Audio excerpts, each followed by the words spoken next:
What's up, everybody? Welcome back to another episode of the Creative Rise Podcast. Hey, so guys. glad you are here listening today. Today's episode, we hope it helps you break the creative struggle in some way. That's the only reason why we do this podcast. Literally the only reason. The only reason why Creative Rise exists is to help you do what you want to do and succeed at it, right? Helping creatives just like yourself, build a world where you succeed while doing what you love. So we are glad you are here because this episode today is going to help you do exactly that. First things first, shout out to all the Irish people and the Northern Irish people. Yes. Those are two different things, if you didn't know. Those are two different things. There's Northern Irish people and there's Irish people. But we are currently trending in Ireland and Northern Ireland under entrepreneurship. What's up, guys? Which is really cool. So it's kind of funny when we go on and see where this podcast is trending because it's always like Canada, the US, obviously like the very known ones. There's Australia a lot. There's New Zealand. And then we get like random countries. There's sometimes we're trending in India and some other countries, but I've never seen Northern Ireland in Ireland yet. So guys, welcome. I would do a Northern Ireland accent, but that would be really embarrassing. So we're just going to skip that part. Yeah, it wouldn't be great. Oh, gosh. Nailed it. Okay, here we go. Guys, Nailed today's it. podcast is about a lot of different things. But before we get on into that, we got a cool review. We got a really, really kind review. And so we just wanted to shout out Allie from Nashville for leaving us this review. And we're going to read it to you because this is really sweet. So she said, 5 stars, not a good podcast. The perfect podcast. She says, this podcast isn't good or great. It is absolute perfection. Wow, that's like really so nice. I have listened to countless podcasts for business owners, especially creative business owners, and I'm always fatigued at the lack of resources or helpful information they share along with the advice to being to hustle harder. I am truly at the point with this podcast where I don't listen while I'm walking, driving, or distracted because I know every single episode is going to be a wealth of incredible information. As a wedding photographer entering the branding space, this podcast could this podcast could not be a better fit for me. They absolutely have my trust as business owners, and I've never ran as quickly to purchase one of their guides because I knew if the podcast was this amazing, the paid resource would be even better. I'm so thankful this podcast exists, and I cannot recommend it enough. Wow, thank you so much, Allie from Nashville. You are incredible. So sweet. 2 things. Number 1, Christy loves a good review because she is a words person. I'm a words of affirmation person. Let's be real. Words of affirmation person. Number 2, we love reviews because we love your feedback on the show. And third, I said 2 things. We're gonna do a third. That's how the show grows. Every time you review and rate the show, it helps us. It triggers the algorithm and go, wow, people are listening to this. We're gonna show it to more people. So if you want to help us help more people break the creative struggle, all you gotta do is go to Apple Podcasts on your phone or go to applepodcast.com. Make sure I don't think that's actually what it is. I think it's like podcast.apple.com, something like that. Google Apple Podcasts. Type in Creative Rise Podcast, and you can leave us a 5-star review, and then you have to write something about it. Write a written review. We'd be so grateful. We would love that. Thank you so much, Allie from Nashville. That was so kind of you. Yes. Now, going into today's podcast, I'm really excited about what we're going to be talking about today. I saw this yesterday. I saw a quote online, and I said, oh my gosh, that's so good. We've got to talk about that on the podcast. And the quote was, I'm going to give it to you in the context it was, then I'm going to translate it for you. The quote was, the competent leader does not get followed. The confident leader gets followed. I was like, oh my gosh, that's so true. Now, to break that down, here's how it translates into creative business. The competent creative does not get business. The confident creative gets the business, okay? So another example of this is the other day I was watching a Casey Neistat video. I used to watch a lot of Casey Neistat videos way back in the day. If you have no idea who that is, quick update. He was like one of the OG YouTubers doing vlogs. He kind of like was the first big vlogger. He's got a massive YouTube following. He's an awesome dude. He's super creative. He's known for like his short films and stuff. Long story short, somebody said, well, Casey, the reason why you're so successful is because you, Casey Neistat, you are the most creative person on YouTube. And he said, no. I'm not the most creative person. The most creative person on YouTube hasn't even created their channel yet, hasn't even posted their first video yet. And his point there was that, it's not the competent person. It's not the most creative person that wins. It's the person that's the most confident, the person that's willing to post their first video, start the channel, commit to weekly videos. And I thought that was just a brilliant example and a brilliant response to the question, or really to the remark of like, oh, you're the most confident person. He just affirmed that it's not about competency. It's about how confident you are. Yeah. And thinking back on my career, I go, holy cow, that is so, so true. And Christy would probably say this. I'm more of a naturally confident person. Mm-hmm. I think in a lot of areas that I don't know, came kicking and screaming out the womb, maybe more confident than the average person. But when I look around at my peers as well, I go, yeah, the people who are confident are the ones who win every single time. And to add to that, I'm definitely not the most competent person. I'm not the best photographer, not the best filmmaker, not the best brand strategist, not the best whatever. But for some reason, having confidence still helps you get along in a lot of other ways where competent people might fall short. And I think that's what today's podcast is. Yeah, and I think the problem is that so many people spend so much time on competency, right? Like we're buying courses, we're listening to podcasts, we're diving into all of this knowledge, buying new gear, whatever it is, basically launching into so much investment of our time into our competency and very, very, very little, if not anything, into building our confidence. Yeah. We spend so much time, money, and resource trying to build our competency, which is great. You need to be competent for sure. But it's funny how it's like that is the largest percentage, and then we give minimal effort to actually building our confidence. We think it's something you're born with. We think it's something you can't develop, when that is not true at all. And if you fail to develop your confidence, that's going to be a huge miss for you, and you're probably not going to land the deals you want, build the business you want, and ultimately, be able to pursue what you want to do with your creative career. Yeah, like I had this conversation last night with a friend who's been a client over the years, but I got a call last night later in the evening, and basically they were just describing the problem they're up against. And I said, well, I don't really know how to deal with that. However, you could maybe do this, this, and this. And long story short, he ended up saying at some point, he's like, well, I called you just because you always figured out a way to make it happen. You always figure out a way to say it the right way or something like that. And he was referring to my confidence, right? He didn't know if I'd have the exact solution for him when he called me, but he was like, hey, I know you are confident in what you do. So therefore, you're either going to be able to confidently, point me in the right direction, or you're going to give me a confident solution. So even that, as quickly as yesterday, it's such a good example of when you display confidence and when you embody confidence, when you walk, through your career, your phone's going to ring. People are going to want to call you, right? Because when they're inconfident, in problems they have, they look for someone in confidence, which is really cool. So there's a couple of different ways, like Christy said, to build confidence. We're going to go over 4 different ways. I'm going to do the first 2. She's going to do the last 2. Stick around for all 4. They are all really good. And we give you examples of each just so you can personalize yourself, find yourself in the example a little bit. And I want you to think about these. I love what Ali from Nashville said. She said, I don't listen to these when I can't take notes. And this is one of those podcasts. I hope you are going to sit down and take notes when you listen to this. So number 1, the best way to not be a person who relies off their competency, but a person who builds confidence and builds their career from their confidence. Number 1 is you have to educate yourself on the problem your ideal client has. Now, we talk about that on the show all the time. That is like the number 1 thing in our mind at Creative Rise. If you want to be successful in any industry, you've just got to be a really, really good problem solver. Now, we're going to go a little bit deeper into that here. So, drawing close to this. In order to, again, build your confidence, you have to draw near to the problems your ideal client has. Now, the closer you get to the problem, the closer you get in proximity to the problem, the more clarity you get.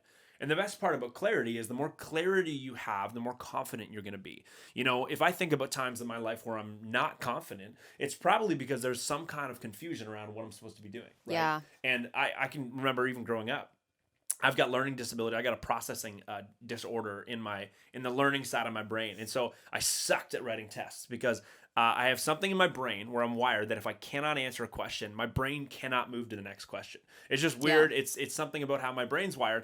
But basically it would stop me in my tracks because I had a point of confusion.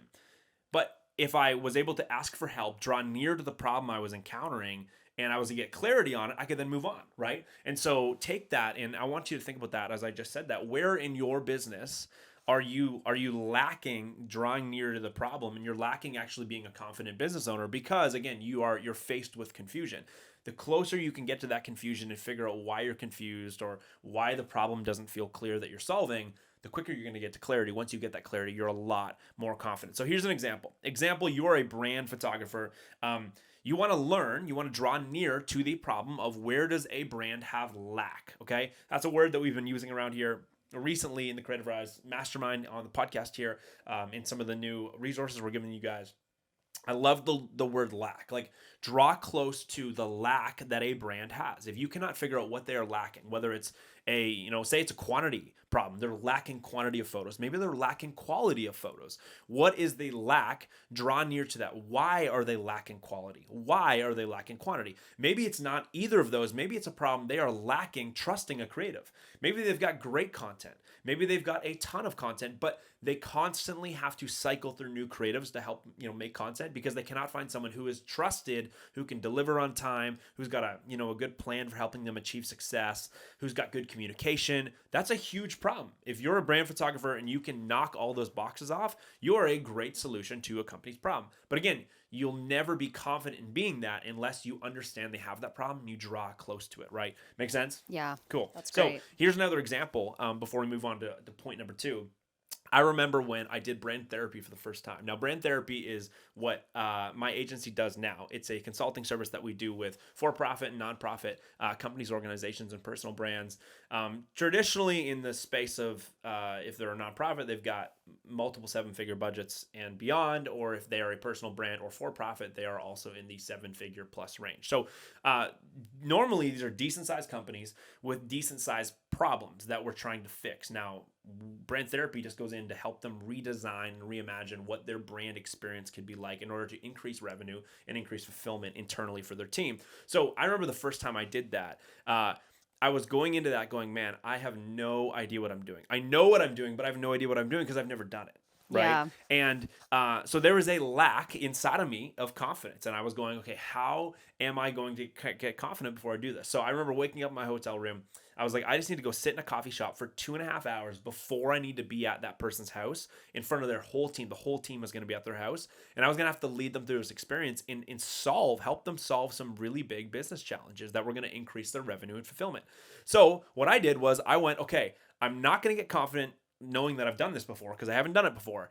How am I going to get confident? Well, I'm going to draw close to the problem. So I went and sat in a coffee shop for 2.5 hours, and all I did was go through the emails of our communication, go through all the texts I had with him, go through everything that I had experienced in person with him and his brand. And I went, okay, what's the problem? What's the problem? What's the problem? What's the problem? What are they saying the problem is? What do I see the problem is? Are they aligned? Is mine deeper than theirs? Is theirs deeper than mine? I got so close to the problem that after about an hour of doing that, and I finished another hour of doing that, I got in an Uber to go to their house to actually lead them through this. And I was fired up. I was so excited. I knew I was going to freaking crush it because, again, I was so clear on the problem that I was solving for them and the problems they had. Therefore, I was able to kind of design an outcome and engineer an outcome to take them to, right? So that is a really, really important step to gaining confidence in any way for you guys. If you want to gain confidence and be the person that gets the deals, because again, it's not the competent person, it's the confident person. If you want to be that person, number one is you have to educate yourself on the problem they have and really draw near to it. Cool? That's great. Awesome. Okay, number 2 is the last one I'm doing that Christy's going to take over. Number 2 is once you know their pain, once you know their lack, make sure you build a rehab plan. Right? Okay, so you got to imagine yourself as a doctor. We talk about this on the show all the time. Once you now, again, draw near to their problem, which is the number one way to build confidence. The second way is you want to build them a plan. Now, here's why you want to build a plan. It's hard to be confident in what you are going to be doing if you don't know how you're doing it, right? Yep. Like very straightforward. Here's a dumb example, but a good example. Imagine you fly to a random country you've never been to before, and you see they have Uber, and you're like, great, I got to get over to this hotel. So you go, hey, I'm going to this hotel. You get in this Uber, and he goes, yeah, I think I've been to that hotel before, but I don't have any navigation. So hopefully we can get you there on time. You're going to be sitting there going, I don't know how much I can trust this. I don't know if this feels safe. I don't know if this feels like I'm going to get to where I need to go. So you get out of the Uber and you go, dude, I think I'm okay. Here's like $5 for your time. Thank you.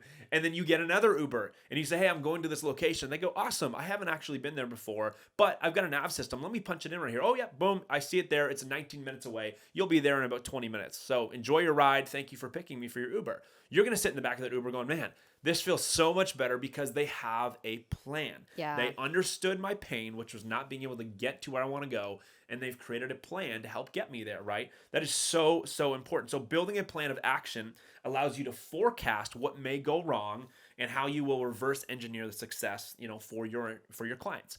Having that feels amazing, right? Having no plan going into something feels like I have no idea what I'm going to do. I don't know if I'm going to get them to their desired outcome. It does not feel good at all. So you'd be really nervous without a plan. So not only does it help you see the how when you create a plan, but the client, here's the cool part about creating a plan, creating a rehab for their pain. The client is always going to trust somebody with a plan more than they trust a creative without a plan.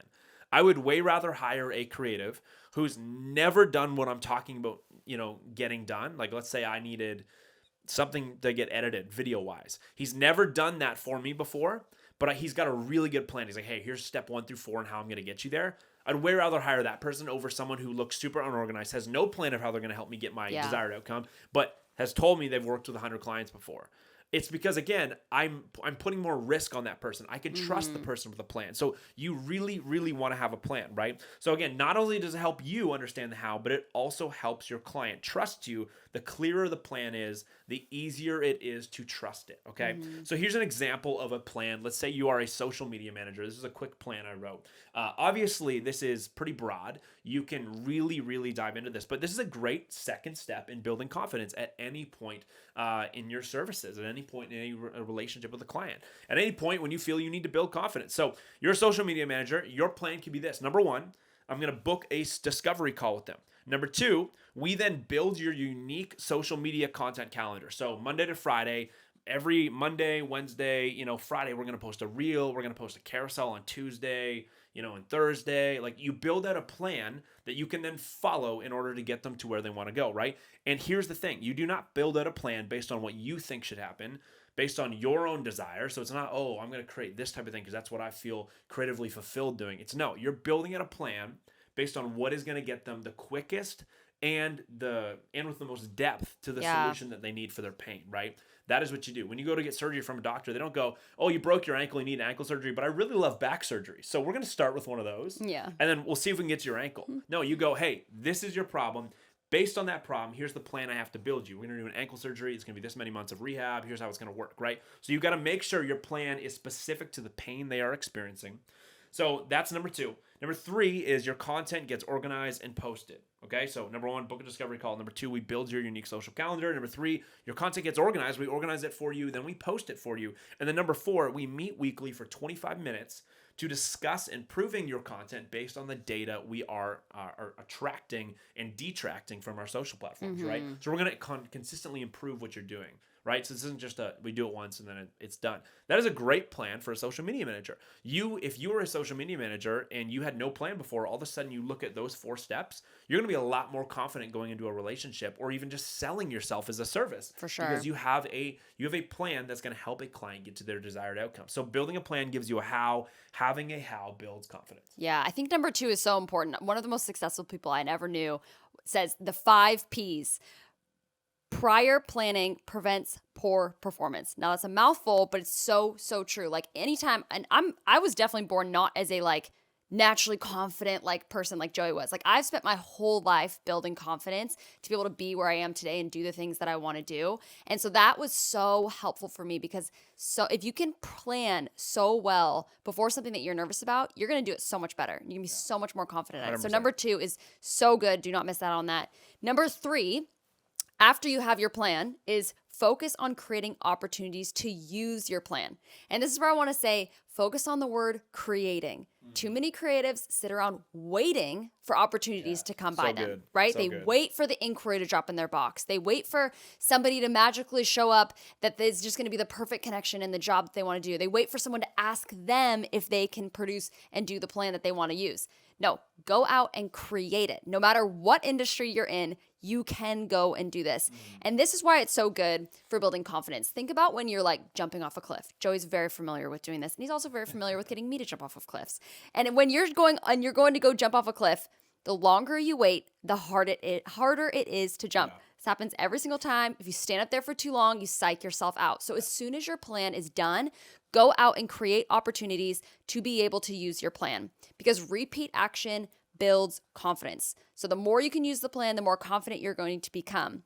So a great way you can do this is beta test on people. Let's say you've got a new service that you're really wanting to try out, but you're kind of nervous. Is my plan actually going to work? Do I actually have the problem correctly suited? Is this even going to work? I don't have a lot of confidence. Go and beta test it on either friends or past clients or potential future clients at either if you want to discount your services, if you want to just do it for free. Too many people like rag on doing things for free. And I'm like, if you have a new service and you need to test it on somebody just to even gain your confidence, that is worth it. That's to way be more able to do valuable it. than getting like $2,000 for it. Exactly. Yeah. You and, to and build your waiting for someone to pay you confidence. that, and then no one ever paid Exactly. you If you're just going to wait for people to come and pay you for something that you've never done before and no one's coming, go and create it yourself, right? Go and do those beta versions of things. I did this. So in my own life, an example of this was when I was getting into shooting weddings. I remember I shot my first wedding for fully free. It was for some friends. I was like, I have no idea what I'm doing. I've shot some like couple shoots before. I've never shot a wedding. I shot their wedding for free.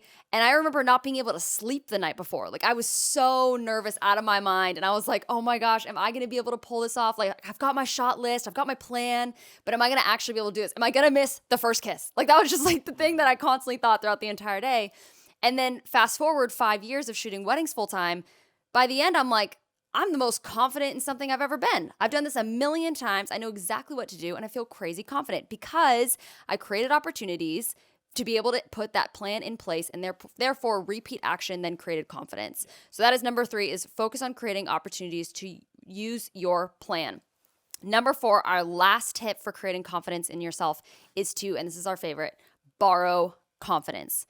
So surround yourself with people you can borrow confidence from.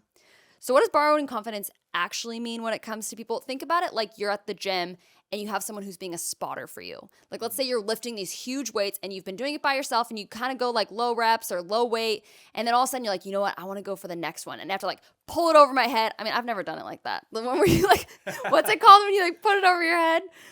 I don't know. Neither like one of us Olympic are gym lifting or people. something. Neither one of us are big gym people, but you always have a spotter, right? Anytime you're going up in weight, whatever it is, you always have someone who's like there to catch you if you fall or to catch the weight so it doesn't crack your head open. You have somebody behind you who understands what you're going through, understands how you can get past a roadblock if you hit it.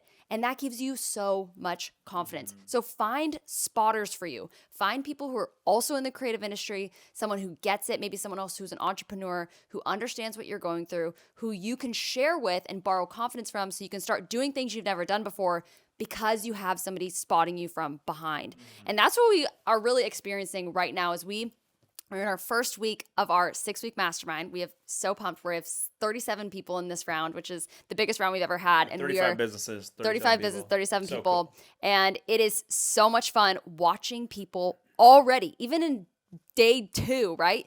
Borrow confidence from each other and start to believe that what they can do is actually possible because they have an entire group of creatives that are going through the same thing behind each other, right? You have people that are just trying crazy stuff that they would have never done if they were isolated by themselves. So if you're sitting here going, okay, you know what? I am so isolated in my business. Like I don't have anybody who I'm borrowing confidence from. I'm just scrolling Instagram and watching other people do cool things and I feel like I'm just totally alone. Like go find people who get it and just go, hey, let's hold each other accountable to reaching out and pitching these people or starting this new revenue stream or whatever it is. Find people to borrow confidence from and you will not regret it. Yeah, and not only people, I think another good example of that is like you can borrow confidence from a system. We just got a message this morning. Sure. I just literally thought about this as you were saying this. I just pulled it up. We got a message this morning in our Creative Rise Mastermind group chat where it's like, it's on Instagram. It's everyone, all the new members are in it. And they just get to engage with each other, ask questions, get answers. We're in there all the time, giving people help, feedback on stuff.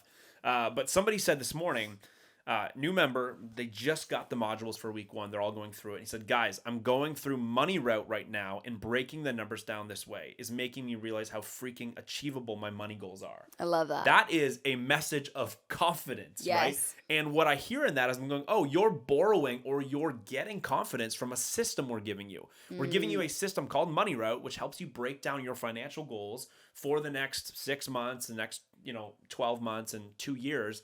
And that way you can actually have some vision for your company. You can have some vision for where you want to take your creative business. And we break it down in a system so that people can actually do it, right? They're borrowing confidence. They're gaining confidence from that system. So not only do you borrow confidence from people, which is so good, and you said that so well, you can borrow confidence from systems, which is so helpful. That's huge for me. Again, going back to my learning disability and one of my processing disorders, which is one of the learning disabilities I have, I need systems. Yeah. Like we wrote this podcast today with a system. Like everything I do has to be systematized or my brain just is like, you know? So I love simplifying things. Like my Yeah. brain wants to simplify everything because then I can actually take action on it. So Yeah. you can also do that by borrowing confidence for a system, which is how I do so much of my everyday life, which I is love cool. it. So That's so good. Okay, so the 4 things again are 1, educate yourself on the problem. 2, once you know the pain, build a rehab plan, aka just get a plan down. Number 3, focus on creating opportunities to use your plan. Again, creating, not waiting. And 4, borrow confidence from people, from systems, whatever it is.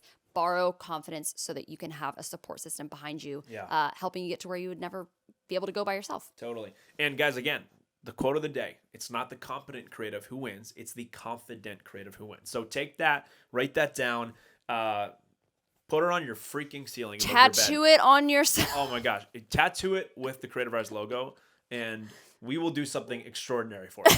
Let's just say that. I feel like Joey and I, for some reason, have always had a lot of people that we're trying to convince to get tattoos for Creative Rise. It's We've happened. actually It's had a happened a couple lot. people almost do it. Almost do which it. has been- It's a story That's for a another story time. for another day. But guys, anyways, thank you so much for being here for this week's episode. I hope this was so helpful for you. Again, Yeah. if you loved this episode, if it was helpful for you, we'd love if you would just go and write us a review. That'd be so Yeah. cool to hear your feedback. Number 1, we'd love to connect with you after the review and just say thank you for writing a review. And 3, it helps the show grow. So please go do it. Go to Apple Podcasts, give us a 5-star rating, and give us a written review. We would be so grateful. So love other than that. that, guys, we will see you on next week's episode. And we'll see you on the gram or the TikTok in between that. So catch you next week. Thanks, guys.